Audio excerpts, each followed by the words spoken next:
സുഹൃത്തുക്കളെ, കഴിഞ്ഞ വീഡിയോയിൽ 3 വർഷം കൊണ്ട് എങ്ങനെയാണ് ആരോഗ്യകരമായ ഒരു ജീവിതശൈലിയെ ആസ്വാദ്യകരമാക്കിയത് എന്ന് ഞാൻ സൂചിപ്പിച്ചിരുന്നു. ഇത് 2ാമത്തെ വീഡിയോയാണ്. അപ്പോൾ ഈ ചാനൽ ആദ്യമായിട്ട് കാണുന്ന സുഹൃത്തുക്കളാണെങ്കിൽ, അല്ലെങ്കിൽ ഈ വീഡിയോ ആദ്യമായിട്ട് കാണുന്നവരാണെങ്കിൽ, ഈ തൊട്ട് മുമ്പുള്ള ആ വീഡിയോ കാണുകയാണെങ്കിൽ ഇതിൻ്റെ ആമുഖം നിങ്ങൾക്ക് മനസ്സിലാകും.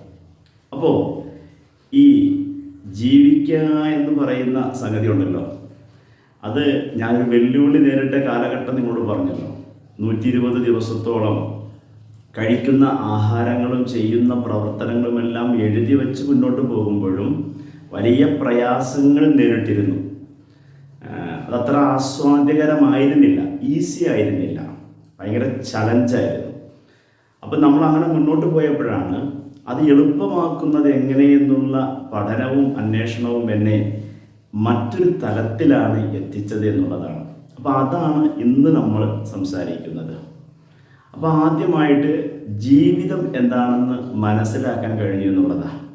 അപ്പോൾ ഒരുപാട് ഫിലോസഫികളൊക്കെ നമ്മൾ വായിച്ചിട്ടുണ്ടെങ്കിലും ശരിക്കും ശാസ്ത്രീയമായിട്ട് എന്താണ് ജീവിതം?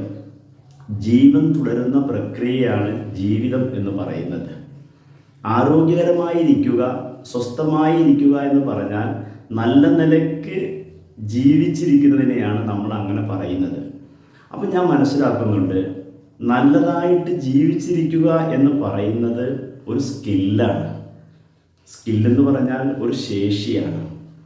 എല്ലാ സ്കില്ലുകളെ പോലെയും നല്ല അറിവും നിരന്തര പരിശീലനവും അതിലൂടെ നേടിയെടുക്കുന്ന കഴിവുകളും ചേർന്ന ഒരു സ്കില്ലാണ് നന്നായി ജീവിക്കുക, സ്വസ്ഥതയോടെ ജീവിക്കുക എന്ന് പറയുന്നത്.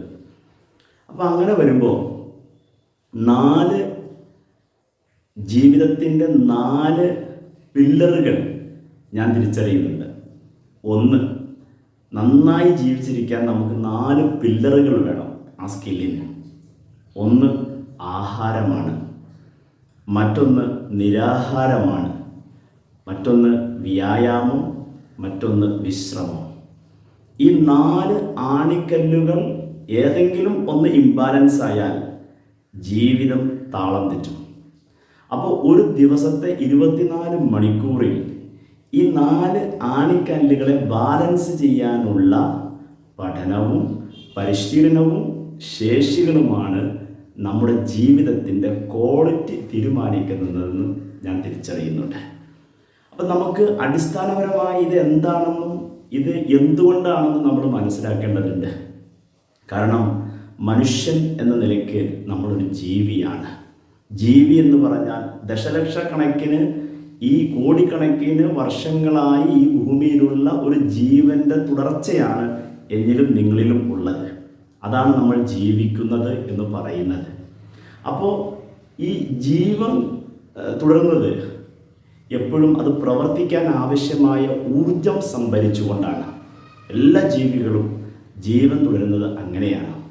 അപ്പം നമുക്കും പ്രവർത്തിക്കാൻ ആവശ്യമായ ഊർജത്തിൻ്റെ ഭാഗമാണ് ഭക്ഷണം എന്ന് പറയുന്നത്. അപ്പോൾ നമ്മൾ തുടക്കക്കാരല്ലല്ലോ, നമ്മളൊരു വലിയ തുടർച്ചയുടെ ഭാഗമായതുകൊണ്ട് നമ്മുടെ പൂർവികരായ മനുഷ്യജീവികൾ അവർ അന്നം തേടി അലഞ്ഞ് നടന്ന് കിട്ടിയ ഭക്ഷണങ്ങൾ കഴിച്ച്, ഭക്ഷണമൊന്നും അത്ര ലഭ്യമായിരുന്നില്ല, കിട്ടിയ ഭക്ഷണങ്ങൾ കിട്ടുമ്പോൾ കഴിച്ച് വെള്ളവും കുടിച്ച് പിന്നെ ആ ഭക്ഷണത്തിന് വേണ്ടി വീണ്ടും ഓടുകയും നടന്നും ഒക്കെ ആണ് അവർ ആഹരിച്ചിരുന്നത്. അപ്പോൾ അതിൻ്റെ തുടർച്ചയാണ് നമ്മുടെ ശരീരവും. ഇന്ന് ഇത്രയും ഭക്ഷണം ലഭിച്ചിട്ടുള്ള കാര്യം നമ്മുടെ ഈ പഴയ ശരീരത്തിന് അറിയില്ല. അതുകൊണ്ട് തന്നെ എന്ത് ചെയ്യും? കിട്ടുമ്പോൾ ഈ ഭക്ഷണം ആർത്തിയോടെ കഴിക്കുകയും അത് സൂക്ഷിച്ചു വെക്കുകയും ചെയ്യും. അപ്പം നേരത്തെ ഇത് ആവശ്യമായിരുന്നു ശരീരത്തിന്. കാരണം എന്നും ഭക്ഷണം കിട്ടില്ല, എപ്പോഴും കിട്ടില്ല. അപ്പോൾ കിട്ടുമ്പോൾ ഭക്ഷണം കഴിക്കുകയും അത് സൂക്ഷിച്ചു വെക്കുകയും ചെയ്യും. നമ്മൾ ഫാറ്റ് എന്ന് പറയും. അത് സൂക്ഷിച്ചു വെക്കുന്നത് ആദ്യം എടുക്കാൻ വേണ്ടി ശരീരത്തിൻ്റെ അകത്തെ അവയവങ്ങളിലാണ്. കരള്, പാൻക്രിയാസ്, പിന്നെ കിഡ്നി, ബ്ലഡ് വെസൽസ്, ഇവിടെയൊക്കെ സൂക്ഷിച്ചു വെക്കും. നമ്മളിതിന് എന്താ പറയുക, പല പേരുകൾ വിളിക്കുന്നുണ്ടല്ലോ ഫാറ്റിന്. അപ്പോൾ ഇങ്ങനെ സൂക്ഷിച്ചു വെക്കുന്നത് ആവശ്യം വരുമ്പോൾ എടുക്കാൻ വേണ്ടിയിട്ടാണ്. അവിടെയും നിറഞ്ഞു കഴിയുമ്പോഴാണ് ഈ വയറിൻ്റെ പാളികളിലോട്ടൊക്കെ സൂക്ഷിച്ചു വെക്കുന്നത്, ആണ് കുടവയറ് ചാടുകയൊക്കെ ചെയ്യുന്നത്. അപ്പോൾ പിന്നെയും കഴിക്കുമ്പോഴാണ് അങ്ങനെ ചെയ്യേണ്ടി വരുന്നത്. പക്ഷെ നേരത്തെ ശരീരത്തിന് ഇങ്ങനെയുള്ള സമയത്ത് എന്ത് ചെയ്യുമായിരുന്നു, 2-3 ദിവസമൊക്കെ കഴിഞ്ഞാൽ പിന്നെ ആഹാരം കിട്ടുക. അപ്പോൾ ഈ സമയത്ത് ഈ വെച്ചിരിക്കുന്ന ആഹാരം ഫാറ്റ് എടുത്ത് ഊർജമായി ഉപയോഗിച്ച് ജീവൻ നിലനിർത്താൻ ശരീരം ഉപയോഗിച്ചിരുന്നു. പക്ഷെ ഇപ്പോൾ ഭക്ഷണം സുലഭമായതുകൊണ്ട് എന്ത് ചെയ്യുന്നില്ല, ഉപയോഗിക്കാനുള്ള അവസരം നമ്മൾ കൊടുക്കുന്നില്ല, അല്ലെങ്കിൽ ഞാൻ കൊടുക്കുന്നില്ല എന്ന് ഞാൻ മനസ്സിലാക്കുന്നുണ്ട്.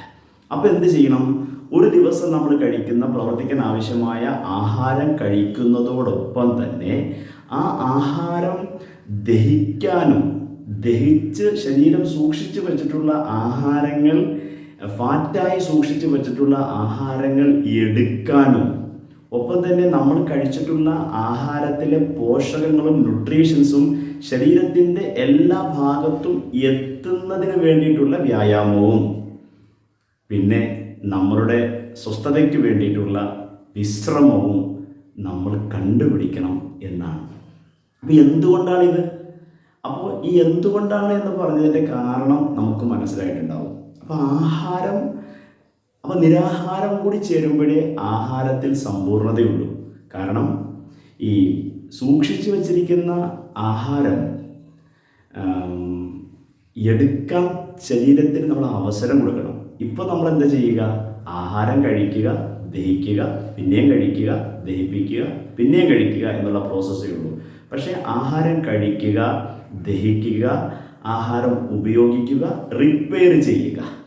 അപ്പോൾ ഈ ആഹാരം ശരീരത്തിൽ അധികമായി സൂക്ഷിച്ചു വച്ചിരിക്കുന്ന ആഹാരം ഉപയോഗിക്കാനും ശരീരത്തിന് റിപ്പയർ ചെയ്യാനും നമ്മൾ അവസരം കൊടുക്കുന്നില്ല എന്ന് ഞാൻ തിരിച്ചറിഞ്ഞപ്പോൾ അതിന് ഏറ്റവും നല്ല മാർഗമാണ് ഉപവാസം എന്ന് പറയുന്ന, പട്ടിണി എന്ന് പറയുന്ന, നിരാഹാരം എന്ന് പറയുന്ന ടെക്നിക്ക് മനുഷ്യൻ കണ്ടുപിടിക്കുന്നത്, ആധുനിക മനുഷ്യൻ കണ്ടുപിടിക്കുന്നത്. അപ്പോൾ അതിനെ നമ്മൾ ഫലപ്രദമായി എങ്ങനെയാണ് ഉപയോഗിക്കേണ്ടത്, എങ്ങനെയാണ് നമ്മുടെ ആഹാരക്രമത്തിലെ ഏറ്റവും പ്രധാനപ്പെട്ട ആഹാരം പോലെ തന്നെ അതിൻ്റെ ഒപ്പം വേണ്ട ശരീരത്തിൻ്റെ ആരോഗ്യത്തെ ബാലൻസ് ചെയ്യാൻ വേണ്ടി നിരാഹാരത്തെ എങ്ങനെയാണ് ഉപയോഗപ്പെടുത്തിയതെന്നുള്ള കാര്യം നമുക്ക് തുടർന്നുള്ള വീഡിയോയിൽ പറയാം.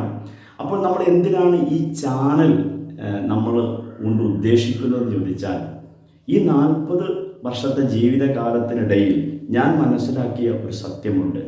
നമ്മളെ ജീവിക്കാൻ പഠിപ്പിക്കപ്പെടുന്നില്ല എന്നുള്ളത്. നമുക്കൊരുപാട് അറിവുകളും വിവരങ്ങളും ലഭിക്കുന്നുണ്ടെങ്കിലും ജീവിക്കാൻ നമ്മൾ പ്രാക്ടീസ് ചെയ്യാൻ നമ്മളെ പഠിപ്പിക്കുന്നില്ല, നമ്മൾ അഭ്യസിക്കുന്നില്ല, പ്രാക്ടീസ് ചെയ്ത് മെച്ചപ്പെടുത്തുന്നില്ല. സാഹചര്യങ്ങളോട് ഇണങ്ങാനും സാഹചര്യങ്ങളെ ഇണക്കാനും നമ്മൾ പഠിക്കേണ്ടതുണ്ട്. അപ്പോൾ ഈ വിവരം നിങ്ങളുമായിട്ട് കൈമാറ്റം ചെയ്യപ്പെടുക, അങ്ങനെ നമ്മുടെ പുതുതലമുറയ്ക്ക് നല്ല ഒരു ആരോഗ്യവും നല്ല സമ്പത്തും മനസ്സിനും സമാധാനത്തിനും വിശ്രമിക്കുവാനും ഒക്കെ നല്ല ബന്ധങ്ങളുമുള്ള ഒരു കമ്മ്യൂണിറ്റിയുടെ ആവശ്യകതയാണ് ഈ ഒരു ചാനലിൻ്റെ ഉദ്ദേശമെന്ന് പറയുന്നത്. അപ്പോൾ തുടർന്ന് വരുന്ന വീഡിയോയിൽ നമുക്ക് എങ്ങനെയാണ് നിരാഹാരം ഫലപ്രദമാക്കാൻ കഴിയുക, എന്തുകൊണ്ടാണ് നമ്മൾ മനസ്സിലാക്കി, അത് എങ്ങനെയാണ് എന്ന കാര്യം നമുക്ക് മനസ്സിലാക്കാം. അതുവരെ എൻ്റെ എല്ലാ പ്രിയ സുഹൃത്തുക്കൾക്കും wealthy and wellness and love with gratitude. It's me Shahul Musafir from sunrise to success.